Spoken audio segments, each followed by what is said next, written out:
Ciao a tutti, oggi proverò a mostrarvi come riuscire ad ottenere tante piccole piantine di ortensia partendo semplicemente da un rametto della pianta madre. Il procedimento è davvero molto semplice e curarle lo è ancora di più. Seguite il video perché sono sicuro che rimarrete sorpresi dal capire quanto sia facile.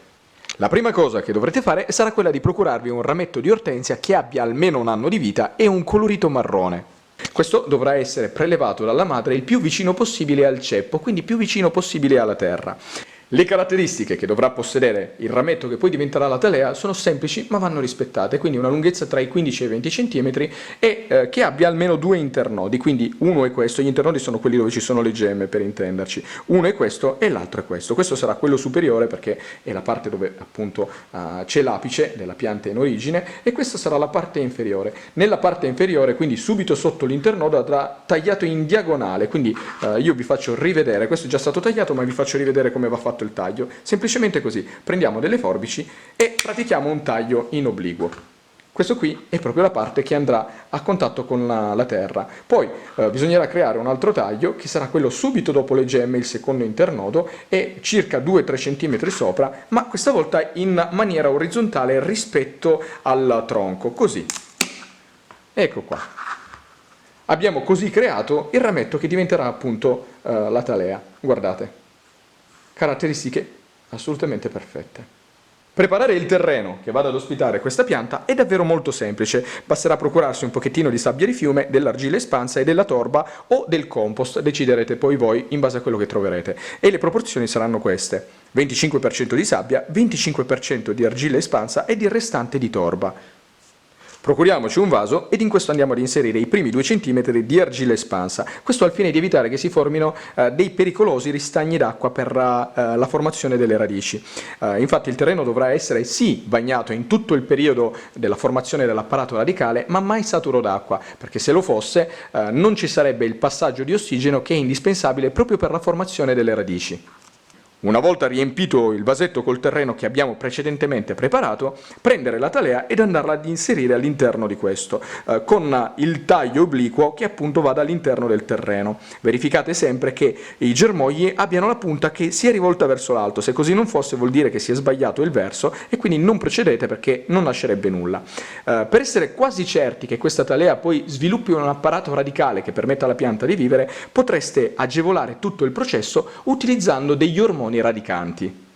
L'utilizzo degli ormoni radicanti vi permetterà di poter realizzare una talea in qualsiasi periodo dell'anno. Nell'ipotesi che voi non vogliate utilizzarli, il periodo migliore è comunque l'inizio della primavera oppure l'inizio dell'autunno. Se non avete gli ormoni radicanti e non volete spendere soldi, andrà benissimo anche utilizzare, sembrerà strano, però vi assicuro che è vero, la polvere dell'aspirina. Quindi basterà prendere un'aspirina che non è effervescente, sbriciolarla, ridurla in polvere come in questo caso e poi utilizzarla. Utilizzarla è davvero semplice. Quindi gli ormoni si utilizzano semplicemente facendo toccare la parte che praticamente è tagliata, quindi quella fresca, la si bagna direttamente in questa polverina, ecco qua, e poi lo si va ad inserire nel terreno.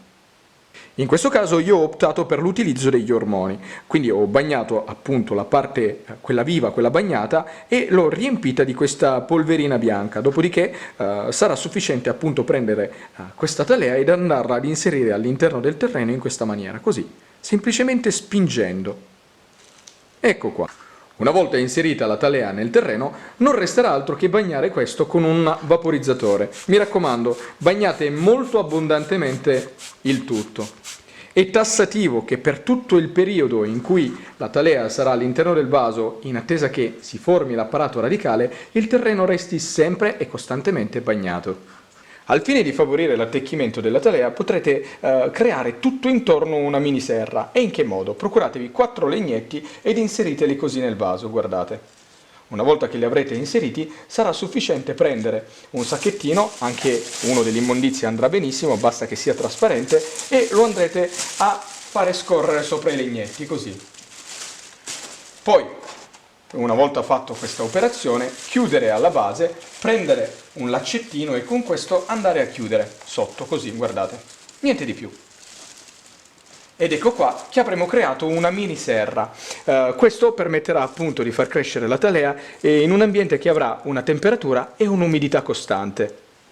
Una cosa molto importante che dovrete sempre rispettare è il fatto che una volta che avrete messo a dimora la talea, sino a che questa non abbia creato un apparato radicale sviluppato, non andrà mai messa direttamente esposta ai raggi del sole, quindi tanta luce ma mai sole diretto.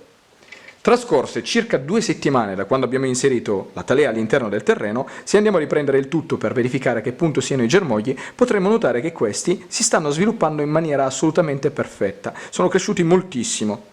Un consiglio che vi do, anche se sembrerebbe un peccato, è quello che in questa fase uno dei 2 germogli venga eliminato. Ma perché? Perché in pratica questa talea al momento non ha un apparato radicale completamente sviluppato, quindi se entrambi i germogli si sviluppassero, la pianta dovrebbe dare nutrimento ad entrambi, rischiando di non riuscire a sostenere le esigenze di ognuno, quindi rischiando proprio di morire come pianta.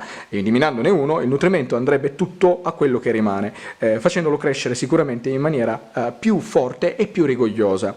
Non preoccupatevi poi per il discorso dell'aspetto che avrà la pianta, perché inizialmente sicuramente perderà esteticamente togliendo uno dei 2 germogli, però questa crescendo farà altri germogli e diventerà assolutamente bellissima. Quando fate la cernita per capire quale dei 2 dovete eliminare, mi raccomando, cercate di scegliere quello che è più piccolino, meno sviluppato, darete così la possibilità a quello che rimane di crescere in modo sano. Quindi tra i 2 io eliminerei proprio questo, che purtroppo è il più piccolo dei 2, semplicemente facendo questo, guardate, staccandolo, niente di più. Ecco qua. E questo è il risultato finale, vi assicuro che così facendo avrete dato maggiori possibilità alla pianta di attecchire e di crescere. Trascorsi altri 10 giorni, se andiamo a verificare a che punto è il germoglio, potremo notare che questo si è completamente aperto e ha iniziato a generare il rametto e la prima fogliolina. Trascorsi circa 2 mesi, il germoglio si è trasformato in un rametto, eccolo qua. Quindi significa che tutto sta procedendo nel migliore dei modi, ma per essere sicuri che la talea abbia realmente attecchito e quindi abbia anche generato un apparato radicale all'interno del terreno, sarà sufficiente provare a tirare via il tutto, quindi prendere dal punto apicale e praticare una leggera trazione. Se non verrà via, vorrà dire che ci sono le radici che si stanno opponendo appunto a questa trazione perché ancorate al terreno.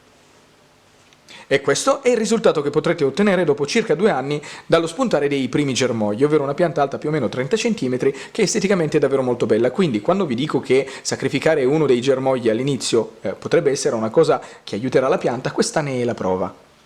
E con questo il video si conclude, spero che il video vi sia piaciuto e che sia servito per imparare qualcosa di nuovo, di utile e di divertente. Se vi è piaciuto, mi raccomando, lasciate un commento, mettete un mi piace, ma soprattutto iscrivetevi al canale. E già che ci siete, dategli anche un'occhiata. Il canale sta crescendo e tra l'altro vi ringrazio tutti per guardare i video, spero che vi piacciono, davvero.